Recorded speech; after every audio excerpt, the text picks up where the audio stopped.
গ্রিলের পিছনে দিয়ে লিসা আমি আর লড়তে পারিনি, ওটি কথাও বলতে পারিনি, চিৎকার চেঁচামেচি যা করবি সেটাও করতে পারি। 7:30 পৌনে 8টার সময় মেয়ে নিজের মুখে কথা বলতেছে, ফোনে সবকিছু আছে ডিটেলস, পুলিশ এখন তথ্য নিলে তো জানতে পারবে সবকিছু। ভুয়া একটা ডকুমেন্ট করে বিয়ে করছে। ওনার বাপ মায়েরা কথা বলছে, খালি একটা কথাই বলছে, বাপ আমাকে মারা ফেলে দিল। করছে তোমরা তাড়াতাড়ি আসো, আমাকে বাসও মেরে ফেলে দিল।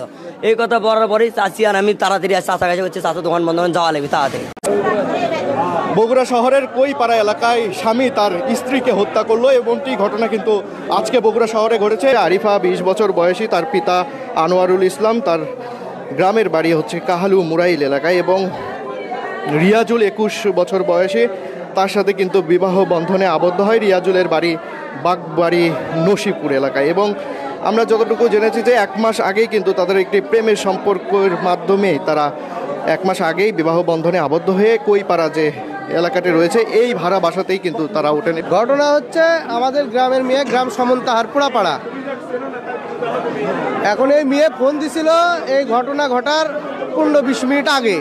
ওনার বাপ মায়েরা কথা বলছে, খালি একটা কথাই বলছে, বাপ আমাকে মারা ফেলে দিল। না ছাড়া এই জায়গাতে আমরা চিনিও না, প্রেম করে বিয়ে করছে উঠায় নিয়ে আসে। তারপরে এই ঘটনার 20 মিনিট আগে ফোন দিছে বাসায়, ফোন দিয়ে বলছে যে হচ্ছে ওলকার বাবা আমাকে মারা ফেলে দিল। এর ভিতরে আসতে আসতে এসে দেখে মরে পড়ে আছে। এই অবস্থা, আমরাও এসে দেখি এটাই। কিভাবে হত্যা করা হতে পারে? এখন গলাত গামছা পেঁচে গ্রিলের সাথে পেঁয়াজ দিয়ে মেরে ফেলে দিছে, দিয়ে গামছা ওটি লটকে আছে। মানে দূরত্বটা এতটুকু, ওর থেকে মেয়ের হাইটই বেশি। এইরকম মানে গ্রিলের পিছনে দিয়ে লিসা আমি আর লড়তে পারিনি, ওটি কথাও বলতে পারিনি, চিৎকার চেঁচামেচি যা করবি সেটাও করতে পারিনি। তার যে ঘাতক স্বামী, তার কি হলো?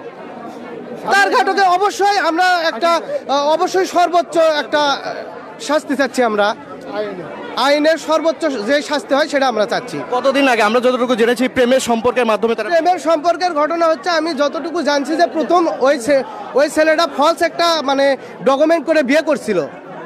পরবর্তীতে ভাই মানবে না যে এইভাবে তো হয় না। ওনারও একটা মানে আমাদের এলাকাতে গ্রামে একটা সম্মান আছে, সম্মানীয় ব্যক্তি। কারণ সেই জায়গা থেকে এইভাবে হয় না, একটা মেয়ে অকাম করে ফেলে দিচ্ছে। আমরা বুঝে টুঝে করলাম যে যদি এইভাবে হয় ভালো করে করে। পরবর্তীতে মনে হয় মাসখানিক আগে একটা নতুন করে রেস্টে হয়েছে। রেস্টে হওয়ার পরের থেকে ছেলে পক্ষর বাপ মায়ের সাথে যখন কথোপকথন হয়, বলে যে হচ্ছে ওলকার আপনারা অমুক জায়গায় এসে বসেন, এই জায়গায় এসে বসেন, আপনার টাকা লাগবে 6 লাখ, টাকা লাগবে 6 লাখ, একটা হচ্ছে হলো কার R15 একটা গাড়ি দেওয়া লাগবে, 5-6 লাখ টাকা দেওয়া লাগবে বড় করে। এই কথার উপরই চলতেছে। আজকে হঠাৎ বিকেলবেলা বলে আসছে, আমি শুনলাম যে বিকেলবেলা আসছে, বিকেলবেলা আসার পরের থেকে এরকম মানে অত্যাচার শুরু করছে। তারপরে বাপক জানাইছে যে বাপ আমাকে মারা হেলে দিলা। তারপরে এটা আরিফা আমার বোন হয়, সম্পর্কে বাড়ির সাথে বাড়ি, একই সাথে বাড়ি আমাদের। তো তারা শুনতেছি 3 মাস আগে বিয়ে করছে সম্পর্ক করে, পরে 3 মাস সম্পর্ক করে বিয়ে হওয়ার পরে আমরা যতটুকু জেনেছি 1 মাস না, 1 মাস হলেই বাসায় ভাড়া থাকে তারা, কিন্তু বিয়ে করতে তারা 3 মাস হচ্ছে। প্রথমত বিয়ে করছে তারা তাদের কোনো মানে ভালো একটা ডকুমেন্ট করে তারা বিয়ে করেনি, মানে ভুয়া একটা ডকুমেন্ট করে বিয়ে করছে। পরে তার মেয়ের বাপ মা সবাই জানার পরে ছেলে বাপ মায়ের সাথে কথা বলে, ছেলে ভয়েতে মনে হয় আবার পরবর্তী আবার রেজিস্ট্রি করে আবার বিয়ে করছে। যেহেতু ভুয়া ডকুমেন্টে বিয়ে করছে, কবে বিয়ে করছে সেটা তো সঠিকভাবে জানা সম্ভব না, সের জন্য আবার পরে তারা ইয়ে করে আবার বিয়ে করছে, সম্পর্ক করে পরে মানে তারা আবারও বিয়ে করছে, কোর্ট ম্যারেজ করে না কি করে কাবিল টাবিল করে আবার বিয়ে করছে। করার পরে যেটা হোক ছেলে মেয়ের পক্ষে ভালোই সংসার চলতেছে। কারণ ছেলের বাপ মাও মেয়ের বাপ মাও অনেকবার বলে ইয়ে দিছে। আর আমাদের চাচা আমরা তো জানি তারা আসে না, মানে তাদের কথা যে আমাদের ছেলে ভালো, টাকা পয়সা নিব। আজকে কি ঘটনা ঘটেছে? আজকের ঘটনা আমাদের চাচা হয়, আমরা একই জায়গায় সবসময় থাকি, দোকান আমাদের স্ট্যান্ডে চাচার বড় দোকান, আমরা সেখানে চা খাচ্ছি ছেলেবেলে। তো খাওয়ার পরে মেয়ে ফোন দিয়েছে 3 বার। মেয়ে যখন ছেলের বাবার কাছে ফোন দিয়েছে, তখন মেয়ের বাবা এখন বলে যে ফোনটা ধরার পরে মেয়ে বলতেছে আব্বা আমাকে বাঁচাও, আমাকে মেরে ফেলে দিল। তখন এই কথা চাচার তো এমনিতে একটা রাগি করছে যে আমি যেতে পারবো না, আমি দোকান করতেছি, তোমরা আবারও করো। যে যখন চাচা এই কথাটা বলছে, বলার পরে মেয়ে ওই ফোন চাচা তাকে কাটা দেওয়ার পরে মেয়ের আবার 2 বার ফোন দিয়েছে আমার ওই চাচির কাছে, মানে মেয়ের মায়ের কাছে ফোন দিয়েছে 2 বার।